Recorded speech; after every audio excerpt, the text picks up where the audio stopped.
خوش آمدید۔ کبھی آپ نے سوچا ہے کہ ہمارے فیصلے، ہمارے خیالات، یہ واقعی ہمارے اپنے ہیں بھی یا نہیں؟ آج ہم انہی پوشیدہ نفسیاتی قوتوں پر سے پردہ اٹھائیں گے جو ہماری سوچ، ہمارے عقائد اور ہمارے کاموں کو شکل دیتی ہیں۔ یہ سمجھیں کہ یہ وہ اندیکھے دھاگے ہیں جن سے ہمارا دماغ ہماری پوری دنیا کا تانا بانا بنتا ہے۔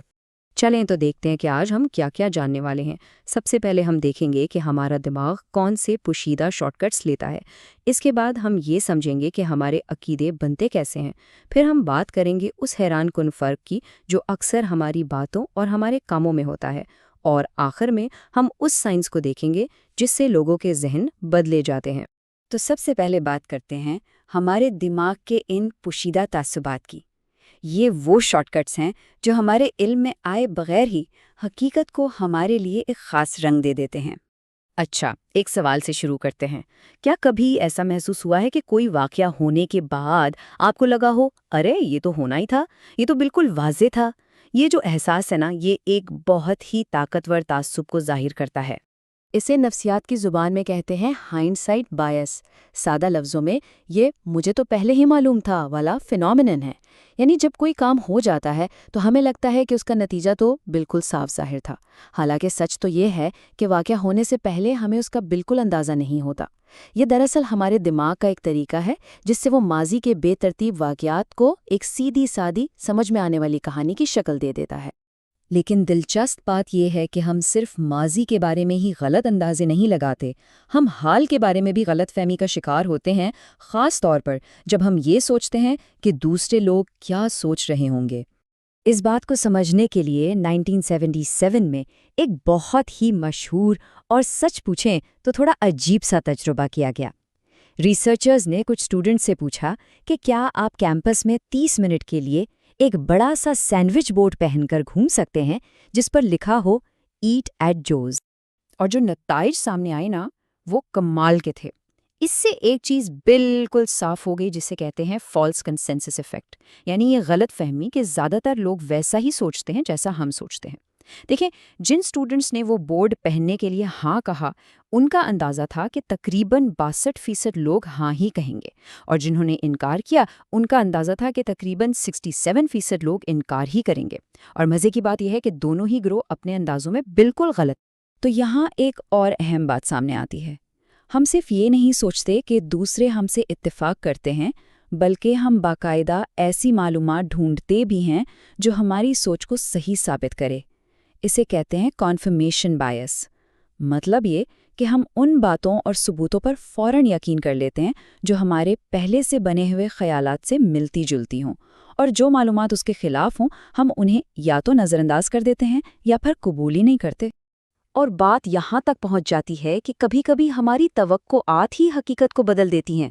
اس عمل کو کہتے ہیں سیلف فلفلنگ پروفیسی، یعنی ایک ایسی پیشگوئی جو خود ہی اپنے آپ کو سچ ثابت کر دے۔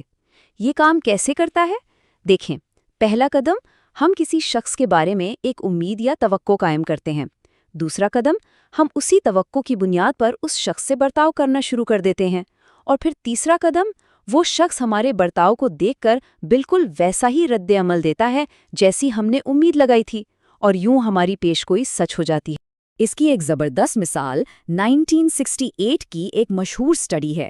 اس میں کچھ سٹوڈنٹس کو رینڈملی، یعنی یوں ہی بغیر کسی وجہ سے، بلومرز کا نام دیا گیا، مطلب کہ یہ بچے بہت آگے جائیں گے۔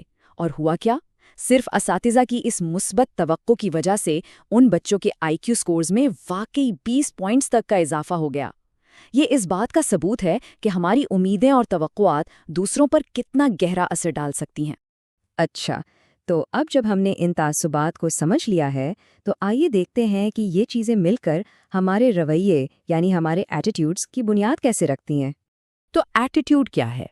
ایٹیٹیوڈ، جسے ہم رویہ کہتے ہیں، دراصل کسی بھی چیز، شخص یا مسئلے کے بارے میں ہماری پسند یا ناپسند کا نام ہے۔ یہ ایک طرح سے ہمارے ذہن کا ایک پوز یا ایک سٹانس ہے۔ یہی رویہ ہمیں بتاتا ہے کہ ہمیں کسی چیز کی طرف جانا ہے یا اس سے بچنا ہے۔ ماہرین نفسیات کہتے ہیں کہ ایک رویے کے 3 حصے ہوتے ہیں۔ اسے یاد رکھنے کے لیے وہ اسے ABCs آف ایٹیٹیوڈ کہتے ہیں۔ اے سے افیکٹو، یعنی ہمارے جذبات اور احساسات، بی سے بیہیویئرل یعنی ہمارا عمل یا برتاؤ کرنے کا رجحان، اور سی سے کوگنیٹو یعنی ہماری سوچ اور ہمارے عقائد۔ یہ تینوں مل کر ہمارا رویہ بناتے ہیں۔ لیکن یہاں کہانی میں ایک بہت بڑا ٹویسٹ آتا ہے۔ جو ہم سوچتے یا کہتے ہیں، کیا ہم ہمیشہ ویسا ہی کرتے بھی ہیں؟ حقیقت یہ ہے کہ اکثر ہماری باتوں اور ہمارے کاموں میں، یعنی ہماری کتھنی اور کرنی میں، زمین آسمان کا فرق ہوتا ہے۔ اسی کو کہتے ہیں ایٹیٹیوڈ ایکشن گیپ۔ اس فرق کو سمجھنے کے لیے 1930 کی دہائی کی ایک کلاسک سٹڈی کا ذکر کرنا بہت ضروری ہے۔ اس دور میں امریکہ میں چینی لوگوں کے خلاف بہت زیادہ تعصب پایا جاتا تھا۔ ایک ریسرچر لپیئر نے اسی ماحول میں ایک چینی جوڑے کے ساتھ پورے ملک کا سفر کیا، اور جو نتیجہ نکلا وہ سب کو حیران کر دینے والا تھا۔ انہوں نے 251 ہوٹلوں اور ریسٹورنٹس کا دورہ کیا، اور ان میں سے صرف ایک جگہ نے انہیں سروس دینے سے انکار کیا۔ لیکن کہانی یہاں ختم نہیں ہوتی۔ 6 مہینے بعد لا پیئر نے انہی 251 جگہوں کو خط لکھا اور پوچھا، کیا آپ چینی نسل کے مہمانوں کو قبول کریں گے؟ اور جانتے ہیں جواب کیا آیا؟ جن لوگوں نے جواب دیا ان میں سے 90% سے زیادہ نے کہا، نہیں، ہم انہیں سروس نہیں دیں گے۔ سوچے ذرا، آمنے سامنے رویہ کچھ اور خط میں کچھ اور۔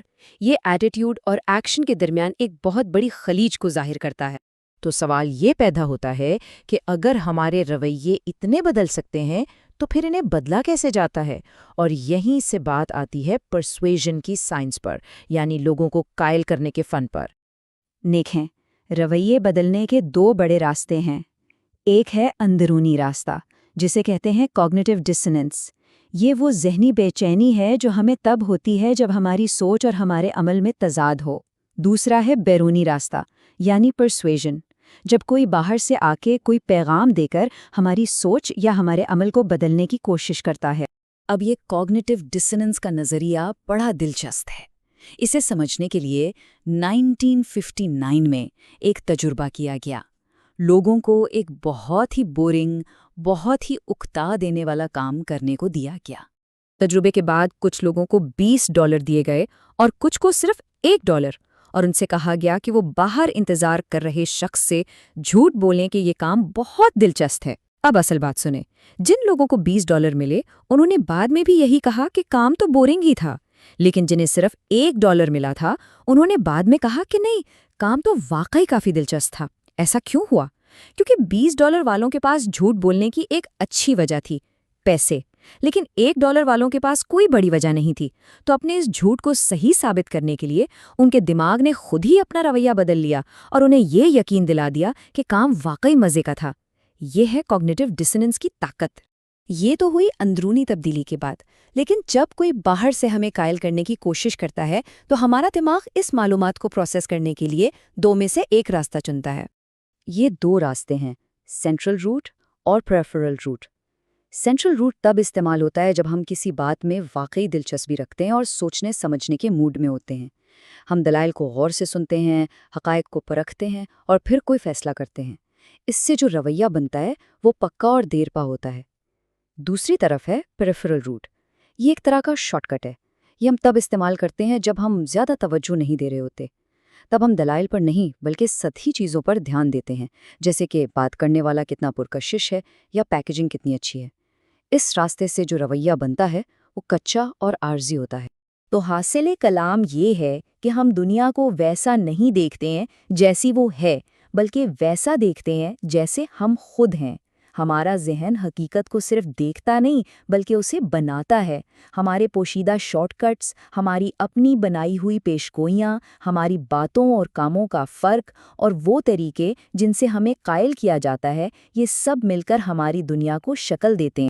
تو اگلی بار جب کوئی اشتہار، کوئی سیاستدان یا کوئی دوست بھی آپ کو کسی بات پر قائل کرنے کی کوشش کرے تو ایک لمحے کے لیے رک کر سوچیے گا، وہ آپ کے ذہن تک پہنچنے کے لیے کون سا راستہ استعمال کر رہا ہے۔ کیا وہ آپ کو حقائق اور دلائل دے کر سینٹرل روٹ پر لانا چاہ رہا ہے، یا پھر وہ سطحی چیزوں کا سہارا لے کر پیریفرل روٹ سے آپ کو متاثر کرنے کی کوشش کر رہا ہے؟